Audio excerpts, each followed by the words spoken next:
es tu amor, caliente es tu amor. Yo quiero soñar contigo mi amor. Caliente es tu amor, caliente. Piyasadayım, label C6 piyasadayım.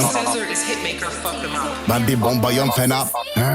Her zaman önce hesaplarım senden. Bir tane koyarım kalkamaz yerden. Kulübe gittiğimde gece eve gelmem. Par yerdeyse alırım yerden. Allah'ım beni sevmiyorlar. Bunların işler tam kedi masalı. Kendileri 10 gün uyumuyorlar. İpneler önce gidip mi bırakın. Çakallar çukallar konuşurlar. Ben senin gibileri siklemem aşkım. Herkes hep benimle yarışırlar. Ne yapayım ben de onlara çaktım. Papatyalar verdim sana tatlım. Papatyalar verdim sana tatlım. Çektin çektin çektin çektin çektin. Sevmiyor çıktı. Oğlum kızlar çok şeker. Daççılıdan bu ön çeker. Kızlar bana TikTok çeker.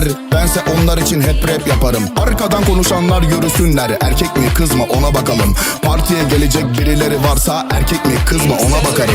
Her zaman önce hesaplarım senden. Bir tane koyarım kalkamaz yerden. Kulübe gittiğimde gece eve gelmem. Kar yerdeyse alırım yerden. Allah'ım beni sevmiyorlar. Bunların işler tam kedi masalı. Kendileri 10 gün uyumuyorlar. İpneler önce gidip mi bırakın. Çakallar çukallar konuşurlar. Ben senin gibileri siklemem aşkım. Herkes hep benimle yarışırlar. Ne yapayım ben de onlara çaktım. Papatyalar verdim sana tatlım. Alız okey ekip tamam. 4 kişi 4 maske yola devam. Beto fenomen made in go baba. Bu sene şampiyon bizi zat fava. Sanki 2000'ler Barack Obama. Siz ikiniz ben tek geçelim odama. Attım jürilerin papucu dama.